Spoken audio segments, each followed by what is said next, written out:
Pesa maboko ya bien. Tozotombola Nzambe na maboko na biso. Tozotombola Nzambe na maboko na biso. Alléluia.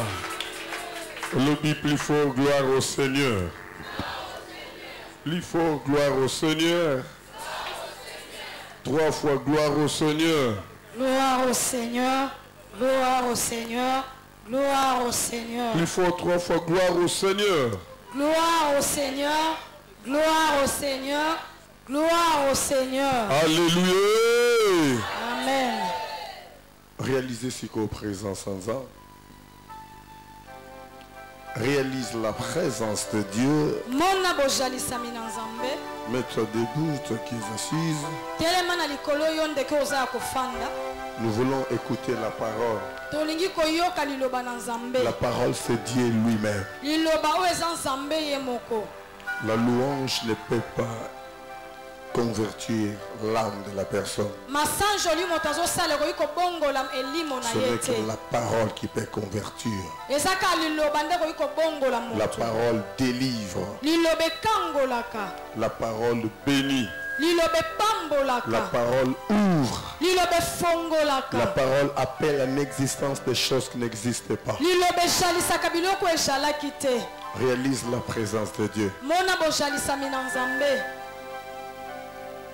Merci Seigneur.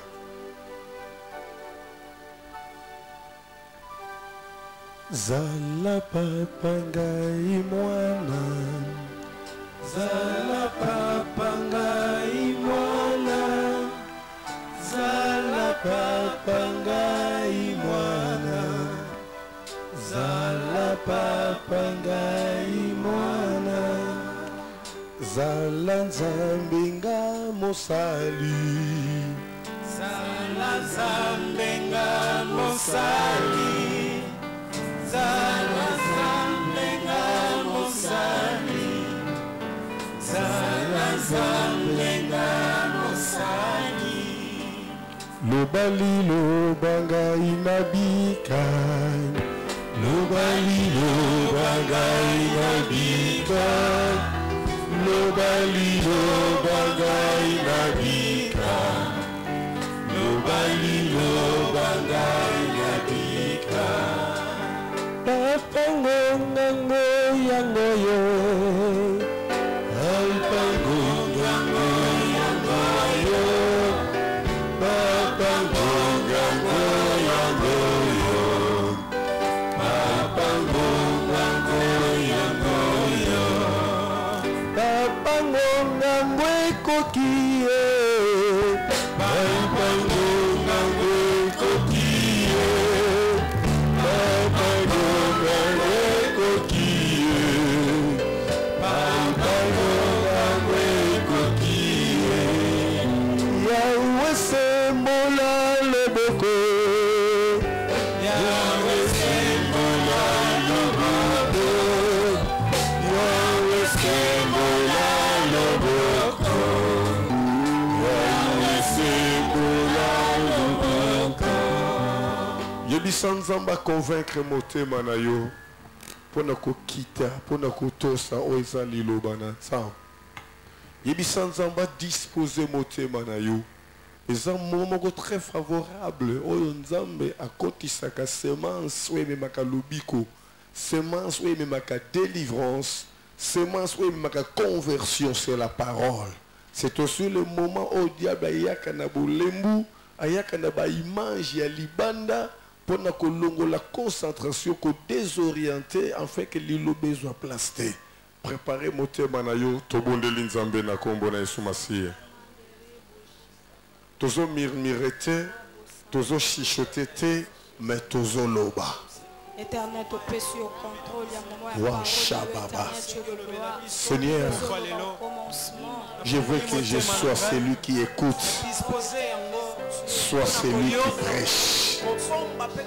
Seigneur mon Dieu, que je sois seulement la voix sur laquelle tu passes maintenant pour parler à ton Père.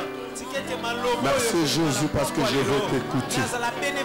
Merci Seigneur mon Dieu, je bénis ta présence.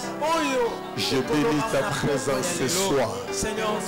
Merci Seigneur mon Dieu parce que tu es en train de toucher et convaincre ceux qui sont encore en cours de route, dans les maisons, dans les lieux de travail, partout où ils sont, pour venir nous rejoindre. Merci Seigneur mon Dieu parce qu'il y a quelque chose qui va se faire ce soir. Sois béni Jésus. Sois béni, sois béni, sois béni. Papa nazo croire l'alliance na yo. Yesu Masia nazwi contrôle ya église mobimba. Bonzambe na yo etondisama. Mopanga na yo etelema. Molimo no azwa contrôle. Nyonso Seigneur mon Dieu mon roi eninga na pona gloire na yo. Pona lokumu na kombo na Yesu Masia. Nzambe na bomoi na chasser musika nyonso ezo confesser seneli na yo te. Nzambe nazozwa contrôle nzinga ya église nyonso ezo confesser seneli na yo te. Oyo ezali contre église ekweyisama au nom de Jésus. Père kende kotouche baoyo baza na banzela na makolo na moto na mituka bakangami nanu na bisika ya misala na bandako na bango. Sala faveur Jésus baoyo disposaki na pokwa lelo ba rejoindre biso. Vaut mieux la fin d'une chose que son commencement. C'est la faveur mon Dieu. L'ilobe doit place. Moko na moko abima na conscience. Moko na moko abima na solution. Moko na moko abima na eyano. Zwa contrôle nzambe na bikamwa en tout et pour tout pour la gloire na yo. Na kombo na Yesu Masia wazali kono bikisi malam. Nde na bomoko to bondo le petolobi. Amen. To beteli nzambe wana maboko.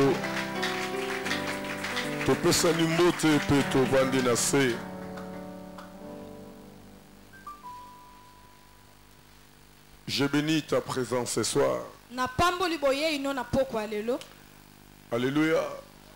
Nous écoutons une parole très importante. Une parole qui change la vie. Une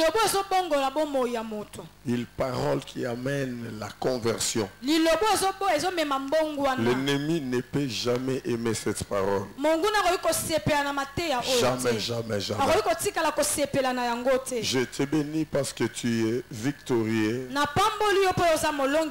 Je te bénis parce que tu es vainqueur. Parce que l'ennemi a voulu que tu ne sois pas là aujourd'hui. Il a peur de cette parole. L'ennemi a peur de cette parole. Il ne veut pas que tu puisses connaître cette vérité. Raison pour laquelle il a tout fait. Il a tout fait. Pour t'empêcher de ne pas être là ce soir. Merci pour ta violence. Merci pour ta violence. Sois maintenant concentré. Et très attentif, bien-aimé. Cherche à comprendre quelque chose. Ne sors pas de la manière dont tu es venu. Non. Bien-aimé, je parle sur la vraie délivrance. Je parle sur la vraie délivrance. Je vais essayer de retourner un peu en arrière pour une bonne compréhension, soit pour t'aider, toi qui n'étais pas là. J'avais dit la délivrance, bien-aimé, ce n'est pas seulement que les esprits crient, que les personnes tombent, tournent par terre. Non. La délivrance, c'est aussi la compréhension de la parole de Dieu. C'est aussi mise en pratique de la parole de Dieu. La Bible déclare: vous connaîtrez la vérité et la vérité vous affranchira. La vérité c'est Jésus. Jésus c'est Dieu. Et Dieu c'est la parole. Vous connaîtrez la parole et la parole vous affranchira. Bien-aimés, nous sommes au moment où l'ennemi est venu enlever la vérité. Nous sommes arrivés au moment où l'ennemi amène la distraction. il laisse que nous plongeons dans des slogans, dans des prédications, dans des prédictions. Il nous empêche d'écouter la parole qui peut changer nos vies, qui peut amener la conversion. Écoutez-moi très bien, toi qui es là ce soir. J'avais dit il y a 3 sources de la délivrance. Il y a 3 sources de la délivrance. La première source, c'est les salis. Il faut que la personne accepte d'abord Jésus-Christ dans sa vie comme Seigneur et Sauveur. C'est la première voie. C'est le premier chemin. Si tu ne passes pas dans cette voie, quel que soit le cas, tu ne peux pas te retrouver de la délivrance. Même si la délivrance est là, ne va pas tarder. Elle va quitter. Elle va quitter.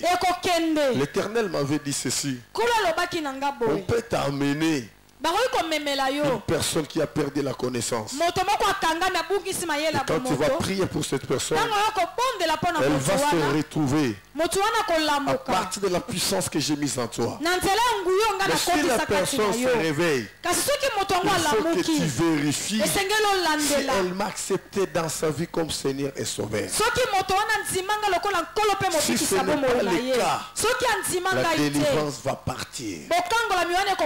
Donc pour dire que la délivrance, bien-aimée, est pour les enfants de Dieu. Et pour les enfants de Dieu. Alléluia. Alléluia. Alléluia. Pour que les païens se retrouvent la délivrance, il faut d'abord qu'ils croient au Seigneur Jésus. Quand ils vont croire, c'est par là qu'ils vont entrer dans les salis. Alléluia.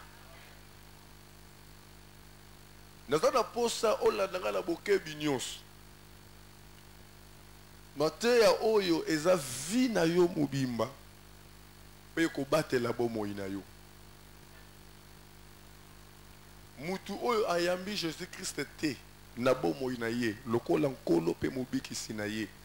Délivrance ekoya ekovanda te ekokende. Po mutu wana kombo na ye na buku na Nzambe ekomama te eyebana te. Po mutu wana aza mwana ya Satana. Azana sena condamnation ya péché à Adam na Ève. Nenge Bible lobi na Romains chapitre 5 verset 12. Par un seul homme que le péché est entré dans le monde. Par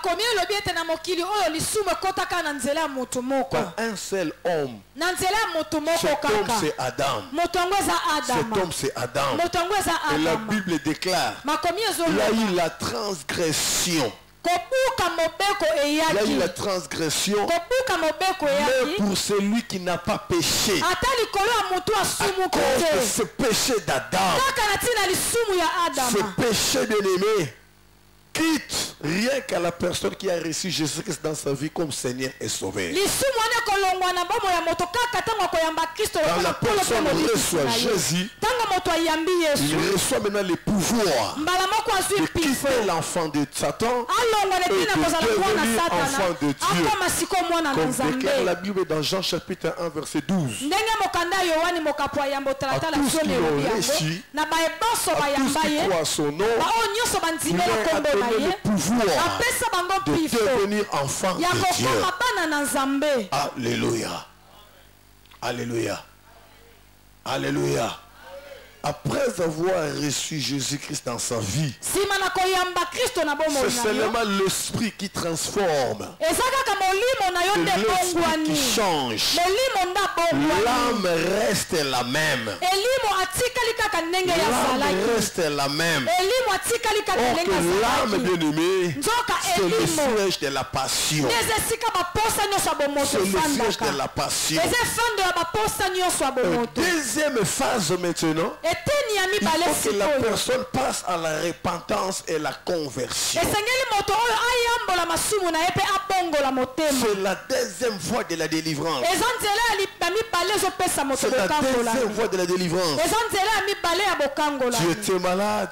ozalaki na bokono. Tu étais malade. ozalaki na On a bokono. prié pour toi. babondeli mpo na Tu yo. es guéri. obikisami. Tu es guéri. obikisami. Tu es guéri. Mais obikisami. si tu n'as pas reçu Jésus-Christ comme Seigneur et Sauveur, kasi soki oyamba kristo lokola nkolo mpe mobikisi na yo cette te, guérison ne va pas tarder. lobiko oyo ozwi wana ekowumela Tu te. vas retomber malade. okozonga su na Tu vas bokono. retomber malade. okozonga lisusu na On a kobela. prié pour toi. babondeli Tu as mpo na trouvé la yo. délivrance. ozwi Mais si tu bokangolami. continues toujours de vivre dans la vie du péché, kasi soki ozokoma kaka kobika bobo ya cette masumu, situation yeba ete likambo ozalaki va nango encore retourner en toi. ekosongela yo lisusu. Alléluia. C'est quelqu'un me comprend? moto moko C'est ososolanga. quelqu'un me comprend? moto moko ososolanga. Jean chapitre 5 verset 14. mokanda ya yohani mokapo ya mitano La Bible talata dit la ceci. zomi na mine. Depuis Jésus les trouva dans les temples yesu akuti ye na et tempelo lui dit, alobi na ye voici, tala tu as été guéri. obikaki Ne pêche plus. kosumuka De lisusu peur qu'il te t'arrive quelque chose de pire. na kobanga ete komelo likambo ya mabe koleka. Est-ce que quelqu'un me comprend? moto moko ososolanga. Écoutez-moi très bien. yokanga La malamu. Bible dit, makomi elobi depuis uta Jésus les trouva dans les temples, yesu akuti ye Et na lui tempelo dit, mpe alobi na ye voici, tala tu as été guéri. Ne pêche obikisamaki plus.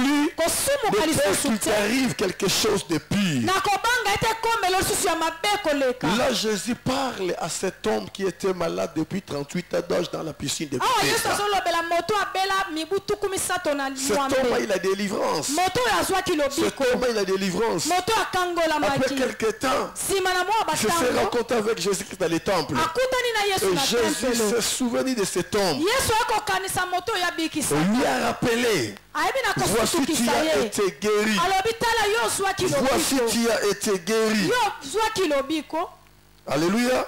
Ne pêche plus. kosumuka Ne lisusu pêche te plus. kosumuka Parce que lisusu ça arrive te quelque chose de pire. mpo ekokomelo ya mabe Pour lui, koleka. après avoir reçu Jésus-Christ dans sa vie comme Seigneur et Sauveur, mpo na koloba nsima koyamba kristo lokola nkolo il mpe faut mobikisi na maintenant yo passer dans la repentance et la conversion. esengeli siko oyambola mpe obongola motema na yo. Après la délivrance, nsima bokozwa il faut bokangolami recevoir Jésus. esengeli Et koyamba après yesu avoir reçu Jésus, il nsima koyamba faut yesu passer par la repentance. leka na lia la na koyambola conversion. mpe kobongola Je motema. crois, j'ai prêché na bandi ete la nateyaki différence entre la repentance et la conversion. ete bokese ezali kati na Je koyambola vous mpe kobongola motema. ai démontré le mercredi natalisaki na mokolo ya que misato la repentance ete koyambola nous donne le pouvoir epesi biso de nzela retrouver wana la paix. ya kozwa kimia na Mais ne nous motema donne pas le pouvoir kasi epesi biso d'empêcher bokozwa la wana te conséquence du péché. ya kopekisa etumbu ya lisumu Après avoir commis l'erreur, nsima na kosala après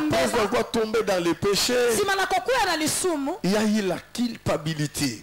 eloko mo banda kopamela biso Il y a na la kati na biso culpabilité. mawa moko pasi moko Et bandi pour que komata tu na retrouves motema de la paix, sikoyo mpo il motema faut nozwa passer par la kimia repentance. esengeli oyambola Vous allez remarquer, okomona après le péché, nsima kosumuka quand vous reconnaissez que vous avez fait une erreur, ntango ndimi ete nasalaki libunga cette reconnaissance, bien aimé, Ondima libunga va wana. engendrer les inquiétudes. ekobota Et kotungisama na ces motema inquiétudes vont vous donner le courage de demander pardon. kotungisama wana ekopesa biso Vous allez makasi mpe remarquer, mokano ya quand vous kosenga allez demander bolimbisi pardon, ntango yo vous kosenga allez vous bolimbisi retrouver de la paix. nde motema no ekozwa De la kimia paix. ozwi Mais kimia na cette motema paix kasi ne va kimia pas wana effacer le péché. ekoki kolongola lisumu te Cette paix kimia ne va wana pas empêcher la conséquence. ekopekisa Il uta faut te ajouter la conversion. esengeli kobakisa likolo ya koyambola C'est la kobongola conversion motema maintenant qui empêche la conséquence. kobongola motema nde ezolongola C'est etumbu ya la lisumu conversion, bien aimé, qui efface le péché. kobongola motema nde ezolongola C'est mbe cette bosalaki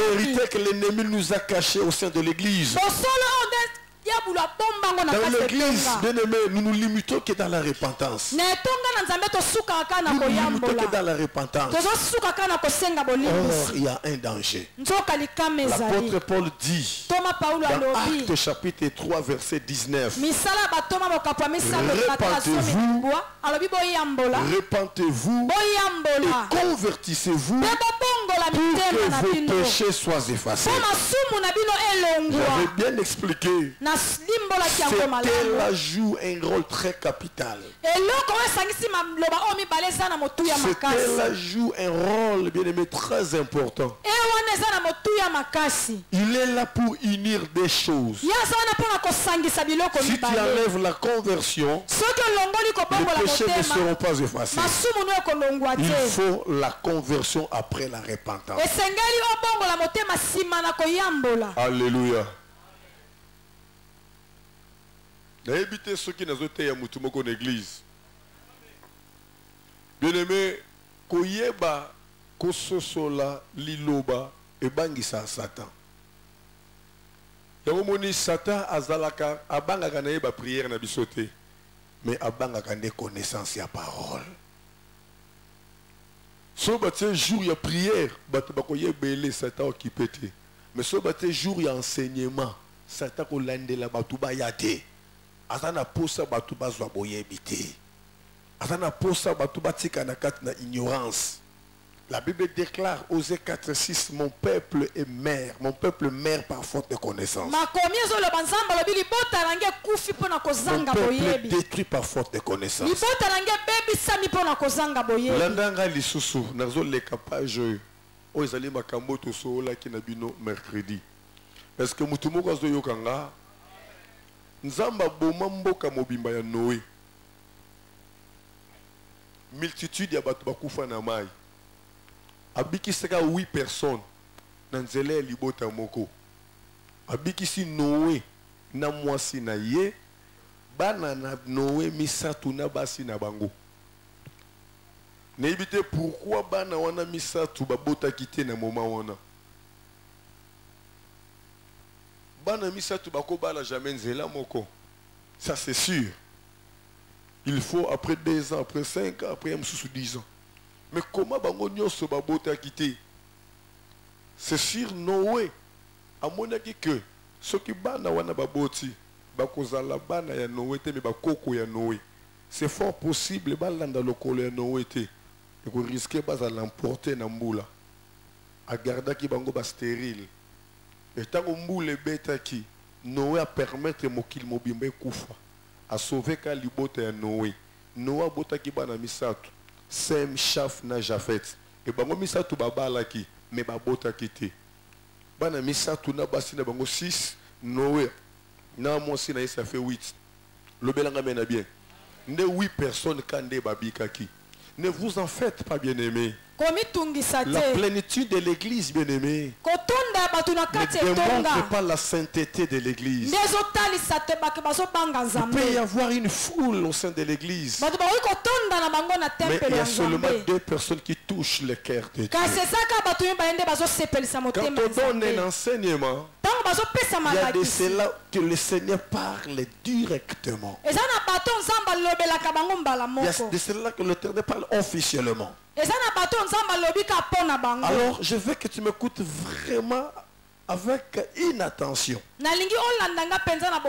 Yokanga, na bande lipos na zolek. 3e phase est dur. Je ne sais pas bateau bon ça service libanda so bazolanda mate yanga na zoteya.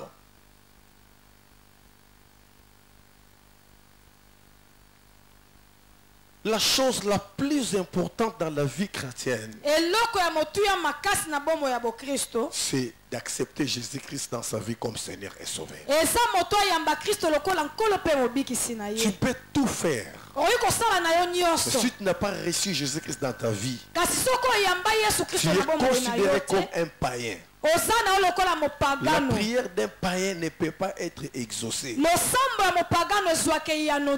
La prière d'un païen ne peut pas être exaucée. Il faut qu'un païen écoute d'abord la parole. qu'il accepte la parole. C'est là où il passe dans ce que nous appelons les salis. C'est là où il est sauvé.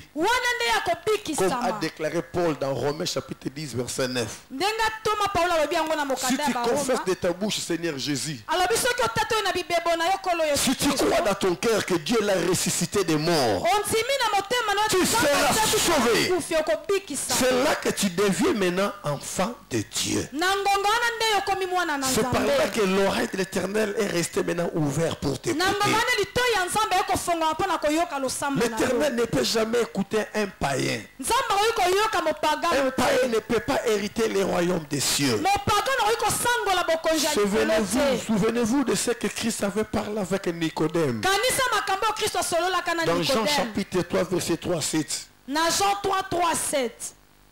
Si un homme n'est né de nouveau, il ne peut jamais voir le royaume des cieux. Ce qui m'a touché, c'est dans le verset 7.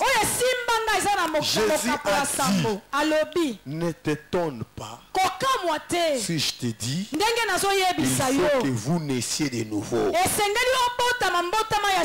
je vois que le verbe falloir, c'est le verbe qui indique un commandement. C'est un devoir. C'est une obligation.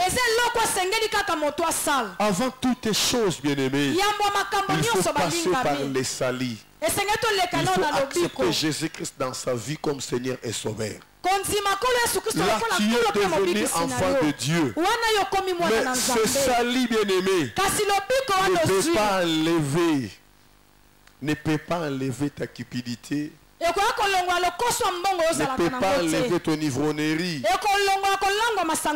Ne peut pas enlever ta baduverne, je ne sais pas moi, non. Non. C'est l'esprit qui change. C'est l'esprit qui change. Mais l'âme reste la même. Et quand tu reçois Jésus-Christ dans ta vie, tu dois maintenant commencer à écouter, bien-aimé, la parole de Dieu. C'est la parole, bien-aimée, qui te donnera la force de te repentir. Après la repentance viendra la conversion, pour que tu sois écarté dans la vie du péché, pour que tu sois réellement une nouvelle créature, comme Paul a déclaré dans 2 Corinthiens chapitre 5 verset 17. Si quelqu'un est en Christ, il est devenu une nouvelle créature. Les choses anciennes sont passées, toutes les choses sont devenues nouvelles. C'est l'exemple que je t'avais donné le mercredi. Un païen, c'est celui qui écoute des chansons mondaines. C'est celui qui écoute les chansons mondaines. Quand tu le reçois Jésus, il est devenu enfant de Dieu. Il aura soif maintenant d'écouter des chansons religieuses. En écoutant les chansons religieuses, dans sa maison, vous allez remarquer les CD, les cassettes des chansons mondaines seront jetées. C'est ça l'ancienne habitude. C'est ça le vieil homme. Alléluia. Est-ce que quelqu'un me comprend? Est-ce que quelqu'un me comprend? Est-ce que quelqu'un me comprend? Est-ce que quelqu'un me comprend? Maintenant, la troisième voie de la délivrance, c'est la voie la plus difficile. Tu peux accepter Jésus-Christ dans ta vie. Tu peux te repentir. Tu peux te convertir. Mais il y a un lien de la réclamation qui te réclame. C'est ça la troisième voie. Il faut passer par la délivrance. Il faut passer par la destruction des œuvres sataniques. Destruction des œuvres sataniques. C'est très important, bien aimé. Je vais te donner quelque chose.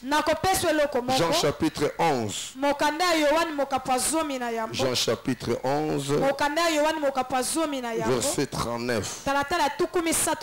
Écoutez-moi bien. Écoutez-moi très bien. La Bible dit ceci.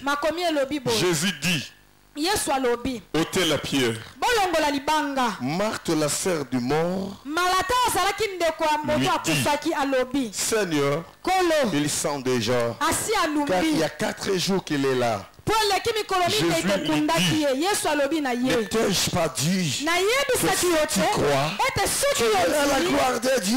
Mona kembo na Nzambe. Ils ôtèrent donc la pierre. Baye kolongola Et Jésus libanga. leva les yeux en haut. Yesu atomboli miso likolo pe alobi. Père, Tata, je te rends grâce napesi yo de ce que matondi. tu m'as exaucé. Po ete yo si oyanolinga. Pour moi, Mpo na nga. je savais que tu m'exauces toujours. Nayebi ete yo oyanolaka nga ntango Mais je nyonso. parlais à cause de la foule qui m'entoure. Kasi nazosenga mpo na etuluku ya Afin qu'ils bato croient bazindi que nga. c'est toi qui m'as envoyé. Po bandima ete eza yo ndo Ayant dit otindi nga. cela, Asima na ye il koloba cria wana. d'une voix forte. Agangi na mongongo makasi. Lazare, Lazare. sors! Bima. Et les morts sortis, Ebembe les pieds abimi. et les mains liés des bandes, Maboko na makolo et le bakanga yango na visage bilamba. enveloppé de linge. Elamba bajipi yango na Jésus toya. leur dit, Yesu alobi na bango.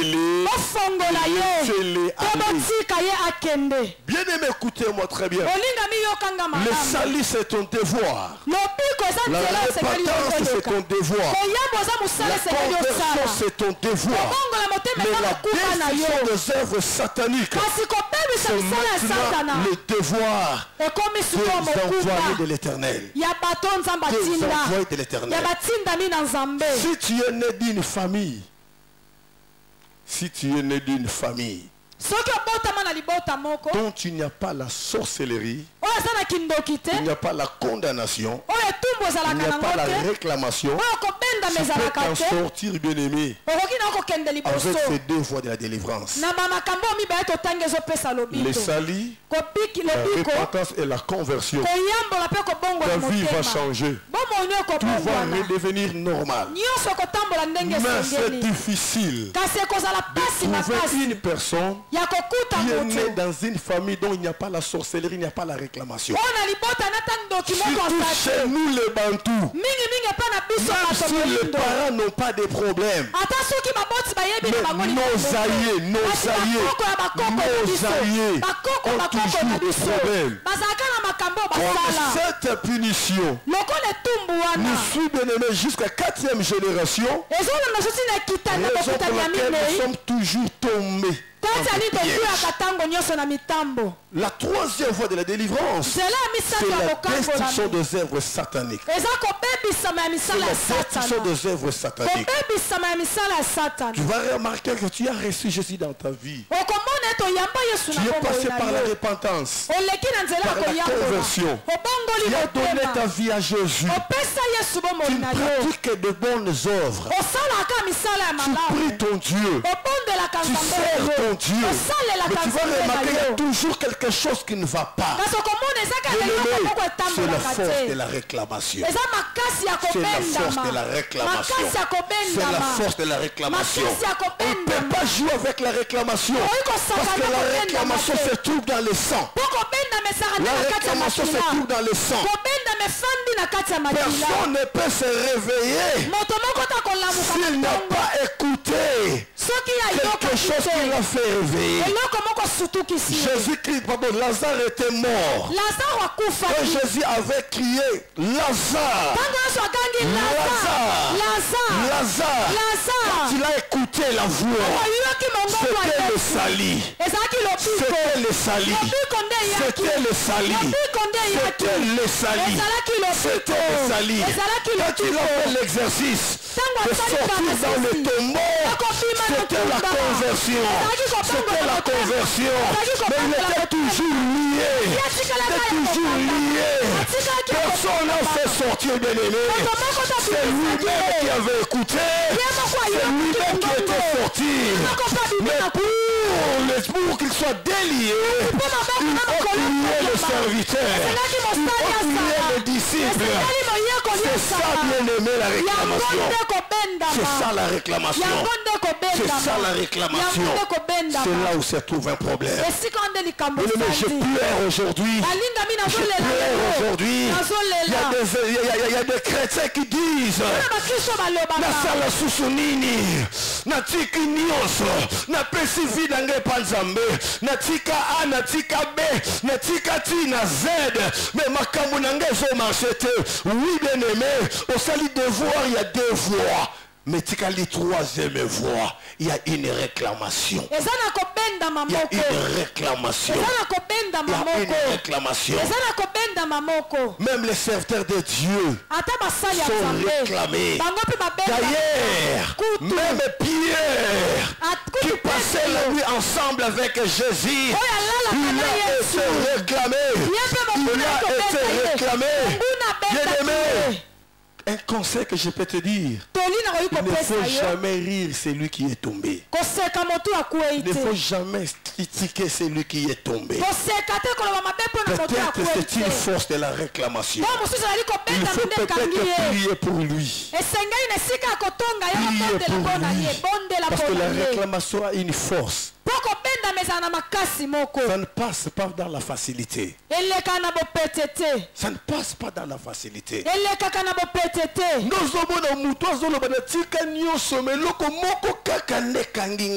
Et sa force de réclamation de Kangi et loko wana. Pour elungwa et senga kabatan. Et ba kumu susu mutako kuta nango. Et ça le lenge on zambe akuyi ko enseigner mutu po ayeba ko racheter na kati na réclamation. Ba o bazalaka rejeter. Bazalaka publier. Mingi bazalaka o ba abandonner nzambe. Ne pesa bino conseil.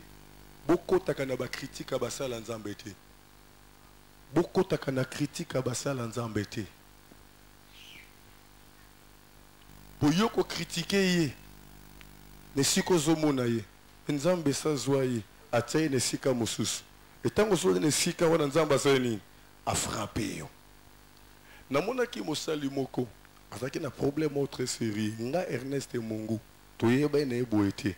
Mais na kota ki mabondeli. Kobonde la pona ye. Seigneur, pourquoi au permettre mon sal na comme na niveau haut. Nzamba zo répondre nga. Et sia kabwana na ngai. Et sia tika ngai. Ba koma na banzambe mosusu. Ba koma na banzambe mosusu.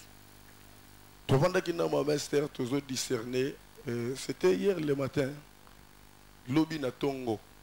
Frère Nabiso. Frère Nan. Moyembio Nan.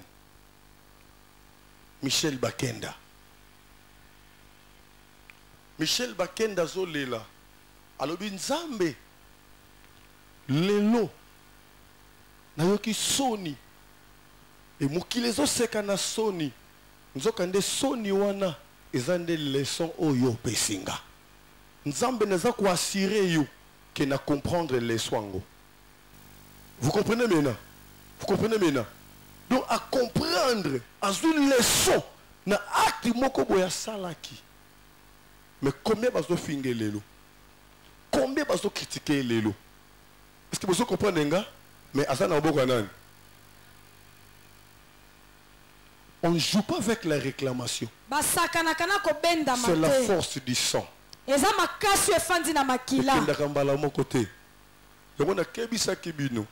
Tant que benga batuba legaliboso parce que baza touché ne loko moko songolo.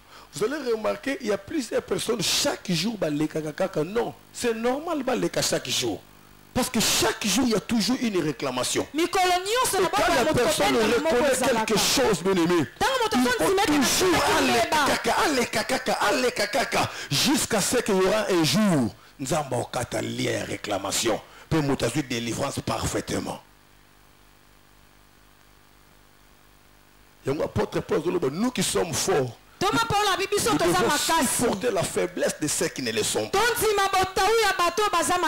Et non critiquer, et non à injurier, et non à rejeter, mais supportons-les, même par nos prières.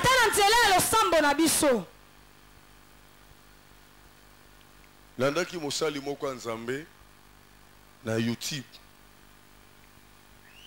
Bayebisiye ndeko Michel Bakenda batieli poison.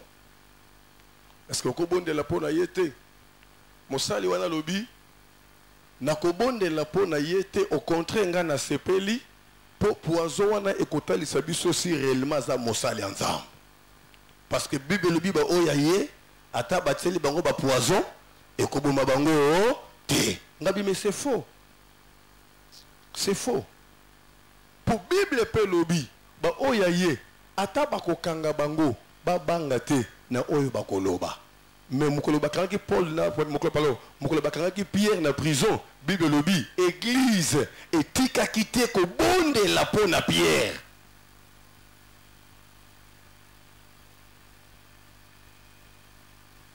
La réclamation a une force. Kobenda mezalaka na makasi moko. On appelle ça un conseil. Que c'est comme moningo ya kuite. Peut-être yé a pardon la mikanga mukie.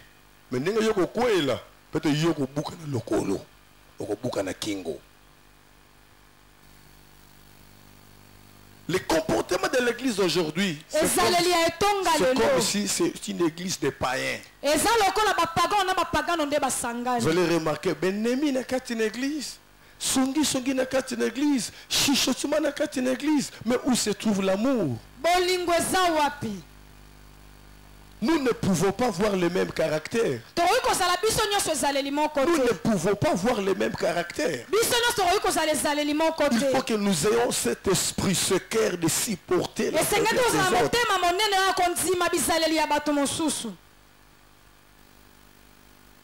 La réclamation a une force. C'est dans le sang. Bien aimé, bon, n'habité à une église, non, mais on a reçu un témoignage. Nous avons un souci de quoi? Venez au marché. Nous avons un souci de une église.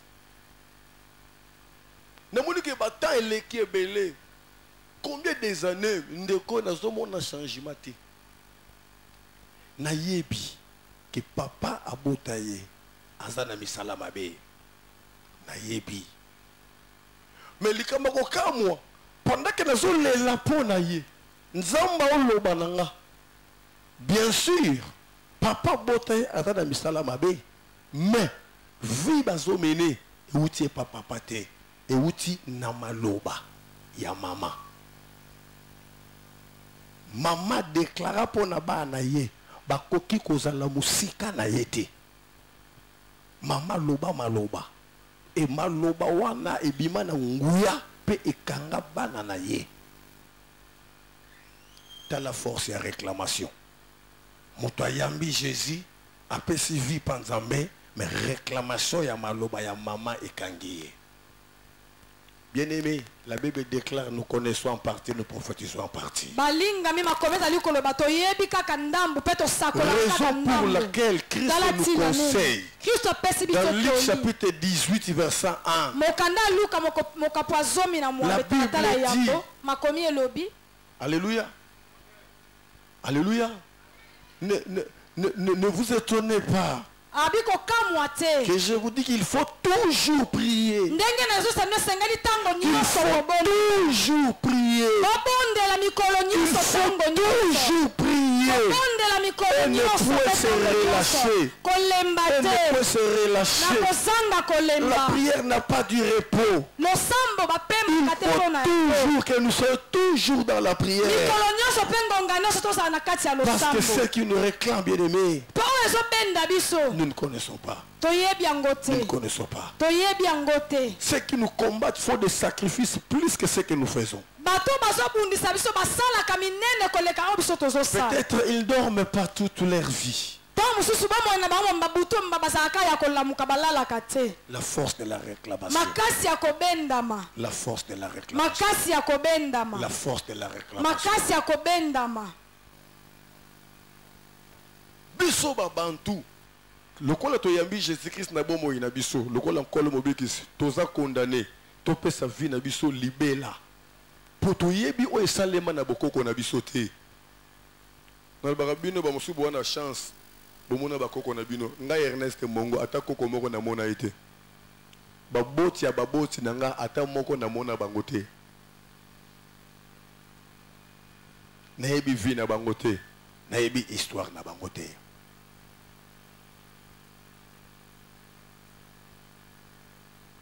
Na pesaka bino témoignage ya maman na biso sala bakisa bokoko.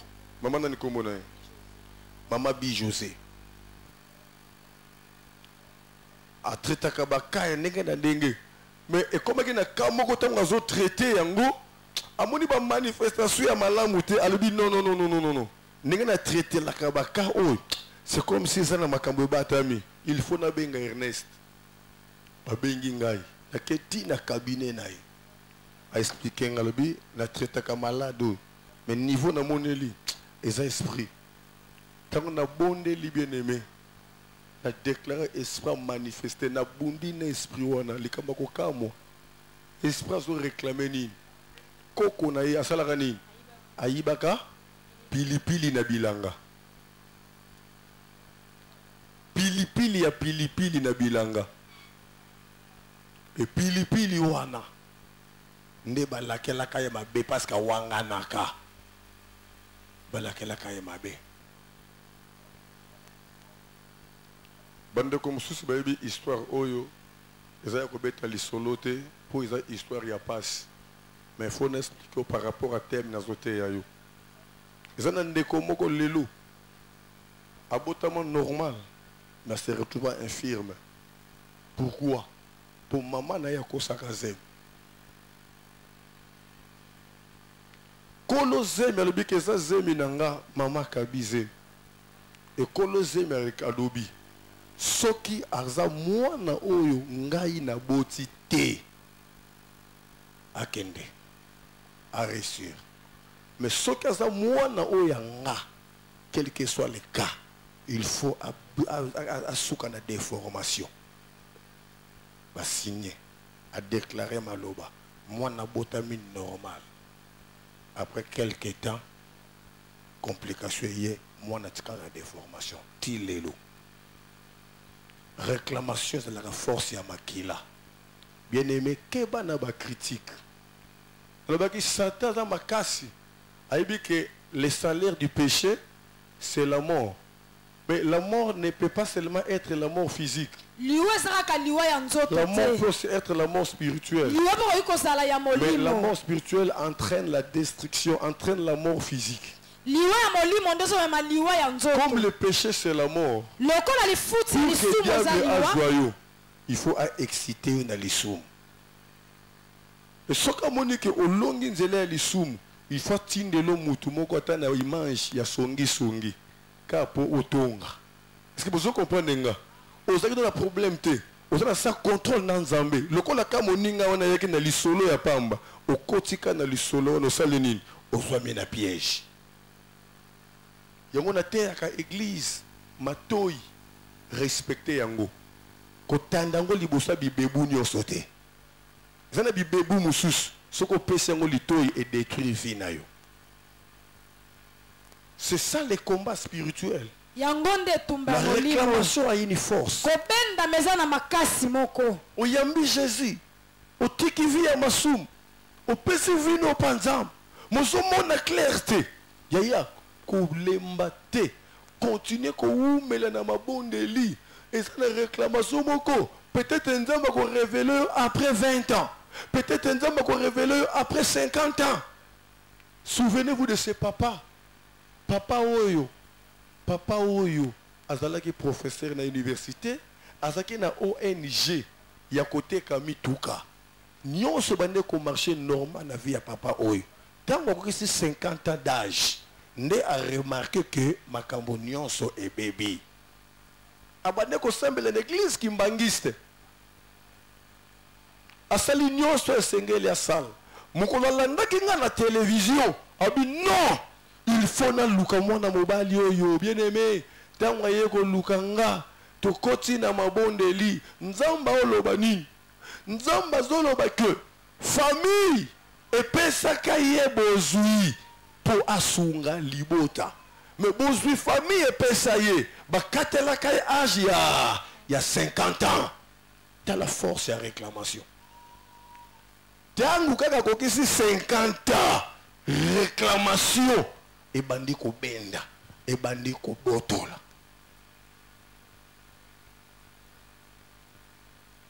Béni de Dieu.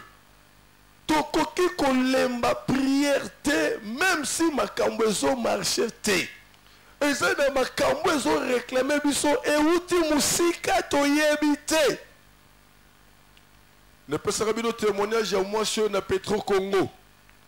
Alingani na mobali na vie ya passe. Babandi na passe. Mobali atangi classe na passe. Nzamba yoko pambola mobali asilisi classe azu musala ya bien. Babandi ko évoluer très bien. Basombi lupangu mituka vie penza échanger. Moi ça yé ko sutuka mobali akomi kolala na salon. Alandeli mobali akomi zonga ba air tardive.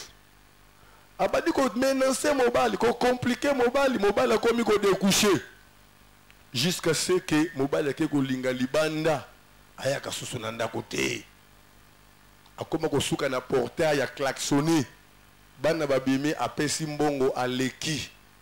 Mwasi oyo aluki basali na nzambe. Baleye ba bijou baleye bambongo baleye bilamba pona ko bondela ka pona mobali mais mokolo landa biso démission aye ko luka biso tangu to ye ko bondela bien aimé nzamba oloba na biso mobali ana problème te ye moi si muto ana problème parce que depuis bon mona na ye ba pesa ka ye délai abala na ye abota na ye mais batiaka limite na vie na ye et ce qui moment ne koki balatisaka ye poso ya ngando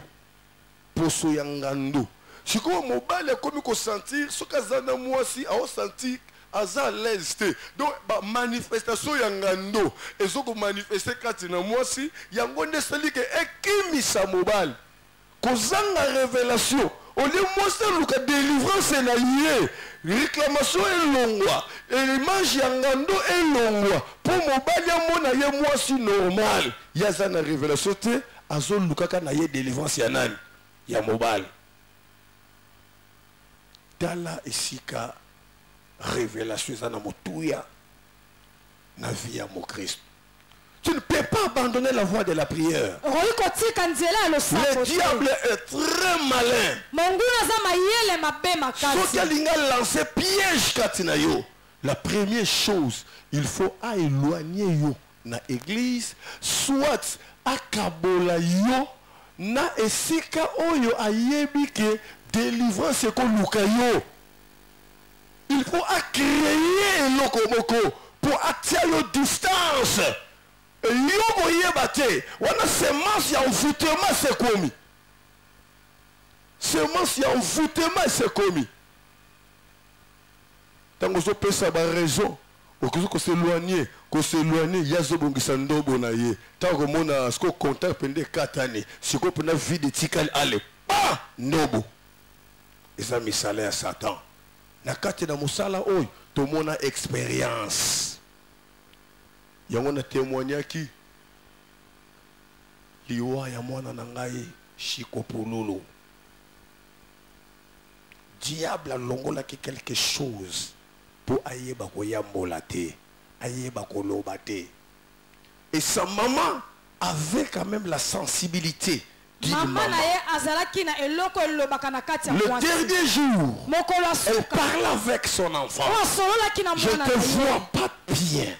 Je sens que tu as quelque chose. Et l'enfant répondait, je n'ai rien. Non, moi je te connais. Il y a quelque chose. Et effectivement, il y avait quelque chose. Mais le diable enlève cette connaissance. Enlève cette connaissance.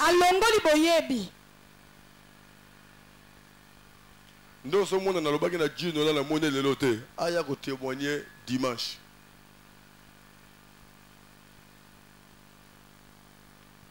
Peut-être que l'eau qu'on est ça qui est conséquence. Vers 1h du matin, à sentir que non, oh non, mon est sous normalité. Papa, on a eu moi été. Oh, Dieu nous l'a nine. En tout cas, moi été. Tala.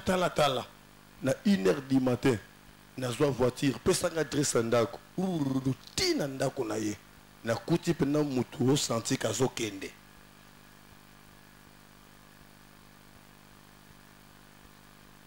Église, nous avons un vrai Dieu, un véritable Dieu. Mais pourquoi les choses n'évoluent pas? Pourquoi il n'y a pas un développement? Pourquoi il n'y a pas une délivrance? Parce qu'il y a des choses qui se cachent dans le cœur. Il y a des gens qui viennent avec des réserves. Il y a des gens qui viennent rien que dans la formalité. Nous avons un vrai Dieu ici. Donne ta vie à Dieu. Ouvre ton cœur. Cette année, l'Éternel a déclaré c'est une année de vainqueurs. Ce n'est pas un slogan. Ceux qui croient à cela, bien-aimés. Ceux qui acceptent de marcher dans le principe, bien-aimés. Ils feront l'accomplissement de cette déclaration.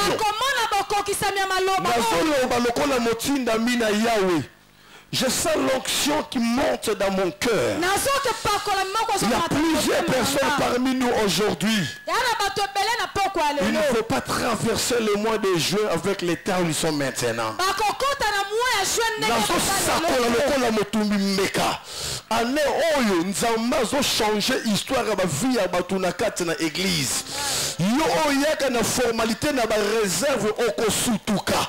Nazo sakola année oyo ekoma na sukate. Nazo jire na oyo alobelanga. Délivrance ya solo ko kita na kati na église. Eza na bato nzamba zo changer ba donner ya ba vie na bango. Azo changer ba vie na bango. Azo changer ba situation na bango. Eza na ba nzamba pesa misala na niveau ekolekela mayele na bango. Ezana ba onzamba zo pesa bango ba relation ko changer ba donner na bango. Ezana ba onzamba zo kotisa bango na ba classe ya likolo parce que nzamba tikala jamais kokosa. Alléluia. Atikala jamais kokosa. Nzamba tikala jamais kokosa. Ata mukolo moko te nzamba kosa. Ata mukolo moko te. Oui, bon, on a qui témoignage à maman Nelly. Maman n'a pas toujours na bitumba bozoye baye. Maman oyo mobali na bengana ye na ndako alibala avec humiliation. Bidone soboye bi histoire. Maman Henriette ba vandi en diagonale. Bayebi makambo. Ko beta mwasi. Ko bengana mwasi. A bengana ye na chambre. Quelle humiliation. Mais mwasi ayoka kaka oyo Ernest na lobby. Tikala wana na makofi zwa na mitu zwa tellement les kaki on va la vendre ses familles pour dire que na lingi susute na lingi te azui biloko abengane mwasi abimi akevanda pandeko na ye yaya nzamba yebisinga eza libala na ye mwasi yebisinga papa makambozo loba ezobala na te na réalité ya vie. Après quelques mois likamoko ka mois mobali akazu mwasi mususu atie na ndako. Maman nela yebisinga papa ekomiti na niveau na yebisie omoni oyo ozomona wana nga nazakuna te nga nazomona o nzamba lobelanga. Différence dangana batu yango wana batu batalaka nde ba o ezomona na misu na bato menga na talaka o nzamba lobelanga soki sina yoki o nzamba lobelinga il reste kotaso na matoyi na ngai te na fortifier ye na encourager ye bakomi ko exciter ye kende na justice abala yo légalement il faut bofunda bosamba tout ça na ibisie loko komi menacer na maloba ya batu. Je préfère que oya ko vanda en église. Quel risque. N'a vendu ça une église pendant quelques mois. 6 mois après, trouble koti. Nanda kwa mobile na mwasha balaki. Et na kati na trouble wana, mobile a décidé, il faut baka wana azonge la mwasi nae. 6 mois après, bakabwani akena famille ya bondeli makamune Cécilie, aye ba famille pesi nzela zwa mwasi. baye siko en église baya koza mwasi na butu na noko ya mwasi na lobi awa ngam nazo konza ngam na bombi mwasi akokende na butu te noko atomboki tutu badangai noko na bi noko na lobi akokende na butu te bobenga ki na miso na bato akozonga na miso na bato. Vous connaissez l'histoire. Discussion noko atomboki na lobi ti mobali ya comprendre bo sava botika moi c'est tikali na tei na bondeli na gangi na tongo na ebisi ma Florence na sa l'équipe bokende kotika ye tango azokende akomika na kwaya balaba nini samake hein bat babimi babandi ko yemba banzembo azongaki en honneur na ndako libala nazo sakola pona yo ta ya humiliation c'est leki ta ya humiliation koki na vie na yo ta ya soni e koki na vie na yo batu bako changer baloba la bango pona yo bako changer ba langage na bango pona yo même famille na yo bako changer maloba entourage na yo bako changer maloba ba voisin bako changer maloba même na ba ndoki ya vie na yo bako changer maloba ko makambo nzambo osalela yo e kokoka na lisusu te na maloba na bango bakokoka susu kobeta masolo bazobeta lelo te par rapport à makambo nzambe azosalela yo omona ngo na mbula oyo ovivre ngo na mbula oyo 2020 eza année ya élévation et non année ya humiliation yamba faveur wana au nom de Jésus. okoki kotika losambo te okoki kokata na te na vie ya prière.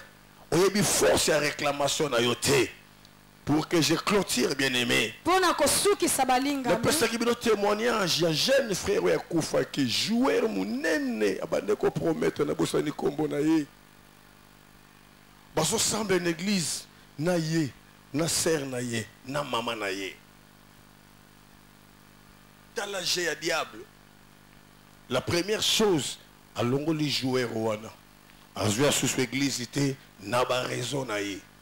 La deuxième chose à l'ongoli maman à l'ongoli sœur totei ba pesi conseil ba lingité ba kei et où meli na ngote quelque temps après ba yoko bois que la joueur malade ya mbasu et ça les cas 2 jours à Kofi tango corps ebimi nazo kende sikoyo kota le bembe nazo kotaka na cercueil nde na moni mama na ya gange hey satana yebaki kaza na piège na ndako nanga yango longola kinga ye mosika na mosale na za moni era sosoli ere bembelali. Mon frère, ma soeur, la réclamation est très forte. Nous devons persévérer dans la prière. Nous devons persévérer dans la prière. Chaque programme est un oh 3 jours ya boy, oh 7 jours ya boy, oh nous ici là, oh miracle à 24 heures, oh veillée de prière. Tous les programmes bien-aimés, ils ont une influence moko simana yango. Nous devons persévérer dans la prière. Nous devons persévérer dans la prière. Vivre dans ce délai. Et belé bazana ba délai. Azomona lelo nzoto eza bien. Abimi pesa la tia sali fier. Mais ayebité nini ese bongi sama na nkuku pona bomoyi na ye. Et pour terminer, bien-aimé, Longola Lolendo, Longola Lolendo, Longola Lolendo, Longola Lolendo, Longola Lolendo, Zaloko Lozate Yaya, Zaloko Lozate, Onyo Soziongo Nangolo Anzambe, Longola Lolendo, Yaya, tika qu'on négliger, qu'on minimiser, qu'on critiquer, qu'on saboter. Tika komona batu pamba zana batu mosusu ka savandi aomona on dirait yende yekunate. Non mon frère ma soeur na rebi ce logo moko po Isaïe pe andimaki te que moto bazo luka ekozala David pour Eliab pas kanzaki ezalaki nde ye nzoka nde ezalaki ye te moto bozo rejeter boyebite histoire nini onzamba koma na vie na ye avant que ye abotama yebisa voisin lelo zo moneza lobi na ngate ah yebisa lelo eza lobi na ngate ko négliger nga lelo te batela ngai lelo pour bénéficier na lobi na ngai au nom de yebisa nzambe leloba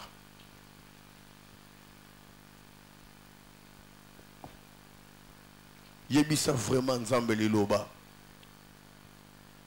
découragement ezokota na mitema na bato baotala bapasi makambo ezo marché te bato baotala asambeli mpe mingi bamosusu balobi na pesi bosorte nyonso ya baofrande bamosusu balobi na gene mpe mingi na lembi bien-aimé réclamation eza makasi ndeko na ngai réclamation eza makasi tokoki kotika prière te po toyebi te nini ebatami toyebi te nini ebombami lokumu ezonga epai na nzambe na nguya nyonso lokumu ezonga epai na nkolo yesu masihi eliki basantu merci mpona liloba na yo nyonso mpona gloire na yo na kombo na yesu masihi wazali nkolo obikisi malamu nde na bomoko kati na kondima tobondeli mpe tolobi amen tobeteli nzambe wana maboko ya bien